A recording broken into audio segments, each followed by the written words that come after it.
Hello everyone. Today we will study History chapter 14, Early History of Deccan and South India. Second part of explanation. So now we will start it. South India. The territory on the south of river Krishna and Tungabhadra extend up to Kanyakumari is known as South India or Carnatic region. In the later period of megalithic culture, three kingdoms emerged powerful in the southern India. They were the Cholas and Pandavas and the Cheras. It means जो megalithic religions जो था उसमें जो इस period में जो था तीन जो मेन जो था वो पॉपुलर थे। जो तीन किंगडम थे वो थे Cholas, Pandyas and Cheras. Sangam literature is the main sources of information about this period. Though we also find the reference in the Asoka's inscriptions, Mahabharata,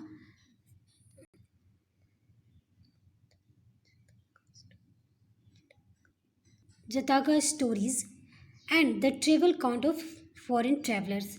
इस सब के बारे में जो इन्फॉर्मेशन है हम लोग को महाभारत का और अशोका का इंस्क्रिप्शन जो है उस सबसे पता चलता है, जिसमें क्या थे सबसे पॉपुलर मोस्ट पावरफुल जो साउथर्न इंडिया में थे वो थे चोलाज, पांड्याज और Cheras. Okay, now first Cholas. The Cholas kingdom और Cholas mandalas ruled over South India between Penner and Vellar rivers. जो फर्स्ट थे वो चोलाज थे. वो लोग इस टाइम में साउथर्न इंडिया में पूरा रूल किए थे. The extent of their rules was always changing due the defeat और victories in the war with the neighbouring religions. ये जो थे चोलाज जो किंगडम था इस टाइम में जो था ये अपने नेबर कंट्री, नेबर जो थे पड़ोसी जो जितने भी स्टेट थे देश थे उससे ये क्या करते थे रूल मतलब वॉर करते थे और उस वहाँ अपना साम्राज्य फैलाते थे. The Cholas set up their capital at Kaveripattam but later they shifted in the Tanjore and Gangaikonda Cholapuram. According to the Sangam literature, King Karaikala defeated the Cheras, Pandyas and even Sri Lanka. Karaikala followed the Vedic religions. He developed trade and industries. He built a strong army and navy. He gave royal patronage to Tamil literature. Subsequent, the Cheras, Pandyas and later Palwas conquered the territories of the Cholas from the weak successes of Karaikala. जो थे इनका जो शासन था वो इसका जो capital था वो था कावेरीपट्टम, ये इसका कैपिटल था जो अभी जो बाद में तंजौर और गंगाईकोंडा चोलापुरम में शिफ्टेड हो गया था. और इस सब के बारे में जो हमको संगम लिटरेचर जो था जो तमिल जो थे कास्ट तमिल जो रिलीजन्स थे उससे उनके जो लिटरेचर है उससे पता चलता है. संगम किसका लिटरेचर है? तमिल का. तो उसके इस तमिल लिटरेचर के थ्रू हम लोग को सब चीज़ के बारे में इसके बारे में पता चलता है. उस टाइम में जो था स्ट्रॉन्ग आर्मी था, नेवी था, रॉयल पेट्रोनेज थे, ठीक है, सारा डेवलप था इसमें. अब पिक्चर में इस तरह से देख सकते हो चोलाज का कितना उसका डेवलपमेंट था और कहाँ तक वो फैला हुआ था चेलाज. उसके बाद आया Pandyas. The kingdom of Pandyas was limited to southern most and southern east part of the Indian peninsula. They set up their capital at Madurai. ठीक है, तो ये जो पांड्याज का जो था कैपिटल उसका क्या था? मदुराई. आप इस तरह बुक में आप पिक्चर देख सकते हो जैसे पांड्याज का क्या था कैपिटल? मदुराई. ठीक है. Nedunjeliyan was the most important king of Pandyas dynasty. उसका मोस्ट जो पावरफुल था वो इम्पेरर वो कौन था? नंदू जेलियम. ठीक है, वो मोस्ट पॉपुलर थे. The kingdom of Pandyas prospered from the trade with the Romans. This trade to pearls was developed by the Pandavas. The famous assemblies of Sangamas held at Madurai during the Pandavas' rule proved that they were great patrons of literature. The rule of Pandavas continued up to the 11th century CE when the powerful Cholas gave King Parantaka I captured Madurai and defeated the Pandavas. मतलब पांडवास का जो rule था वो 11th century C तक चला. उसके बाद powerful चोला king जो थे पारंतका वन जब मदुराई को कैप्चर्ड कर लिए उसके बाद से पांडवास का डिफेटेड हुआ. नेक्स्ट द चेराज किंगडम और कारालापुत्रा consist of the narrow strips of land between sea and the western Ghat over Malabara, Cochin and Taravancore, part of modern Kerala and Tamil Nadu. ये जो पार्ट है अभी आपको केरला और तमिलनाडु में शिफ्ट हो गया है, जैसे कोचीन, मालाबारा और तारावनकोरे. ठीक है. Vanchi was the capital of Chera kingdom. अब चेराज किंगडम का कैपिटल कौन सा था? वांसी था. ठीक है. Two great rulers of the Chera dynasty where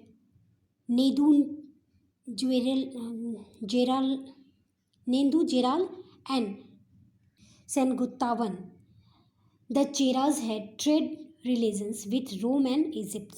जो चेराज का जो ट्रेड था, बिजनेस जो होता था, ट्रेड रिलेशन जो था रोम और इजिप्ट के साथ जुड़ा हुआ था. Now next administration in the southern kingdoms. The southern literature tell us that the territories during the period of Eastern Kingdom was divided into 5 geographical zones. 1. Hills of forest, Kurinji. दूसरा था pastoral land, मुलैया.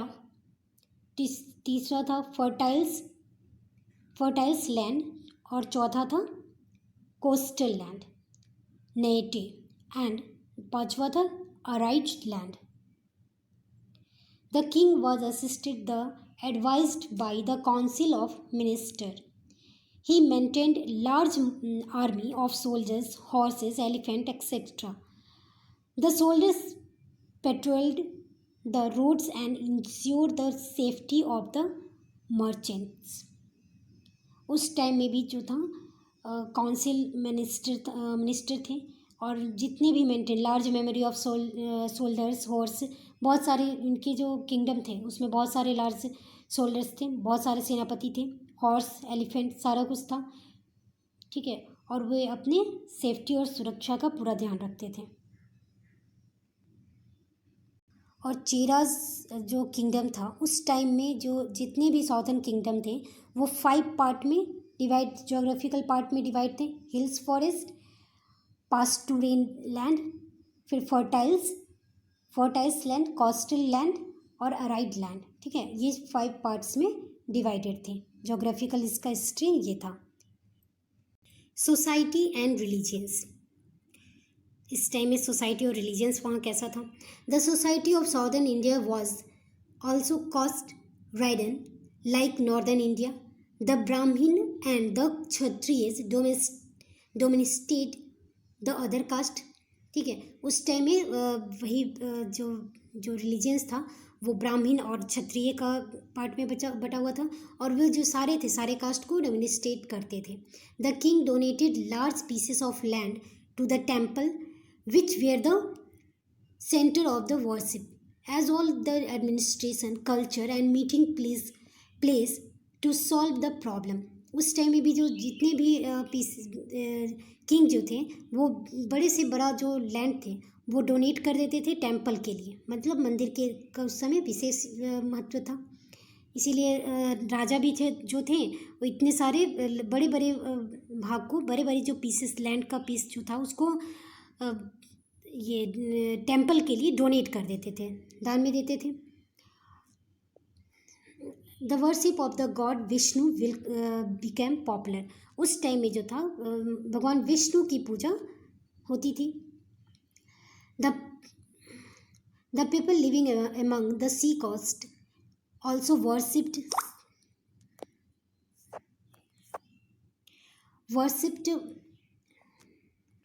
sea god and god Murugan Kartikeya in northern India. मतलब उस समय जो थे people जो थे भगवान को मानते थे, जैसे सी समुद्र को भगवान की तरह मानते थे, पूजा करते थे।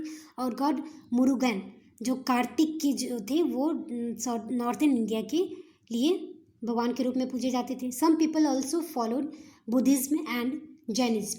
The people of southern India loved music, dance and poetries. They celebrated fairs and festivals in their leisure time. जो उस समय के पीपल थे वो साउदर्न इंडिया के, उस समय वो म्यूज़िक मतलब संगीत से प्यार करते थे। डांस नृत्य का भी बहुत महत्व था। पोइट्री मतलब कविता लिखने का भी, गाने का, कविता का और डांस का, ये सब का ज़्यादा महत्व था। They celebrate fair and festival in their leisure time. Free time में जब वो खाली समय में रहते थे वे अपने फेस्टिवल को बड़े धूमधाम से मनाते थे, उत्साह के साथ मनाते थे। Then occupation.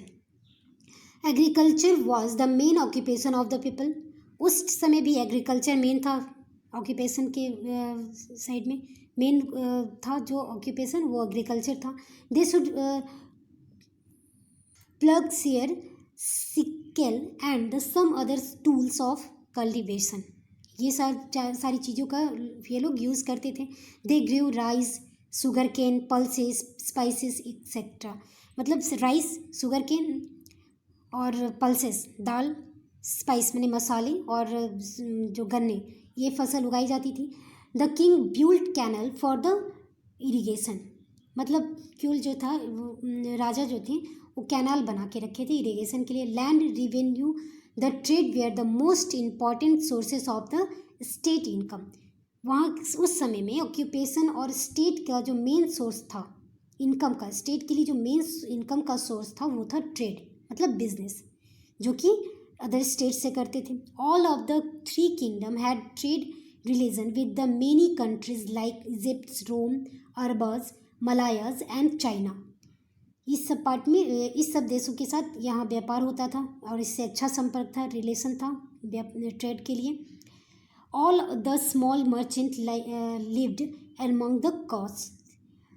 मुजीरीज,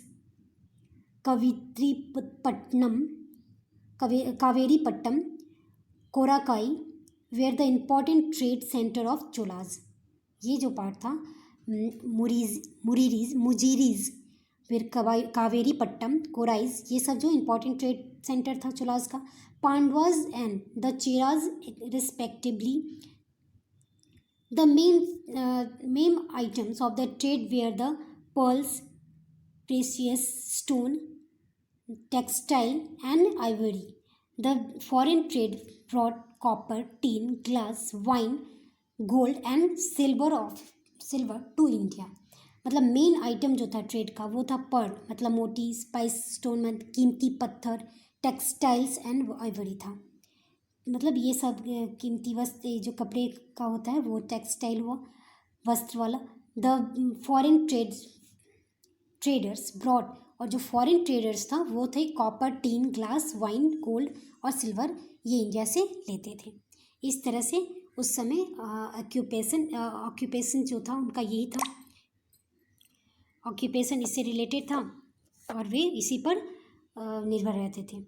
तो ये चैप्टर का एक्सप्लेनेशन कंप्लीट होता है। ये पार्ट 2 था। पार्ट 1 में मैंने पिछले वीडियो में पहले का सारा एक्सप्लेनेशन डाला है, आप देख सकते हैं। Thanks for watching this video and never forget for subscribe. Thank you.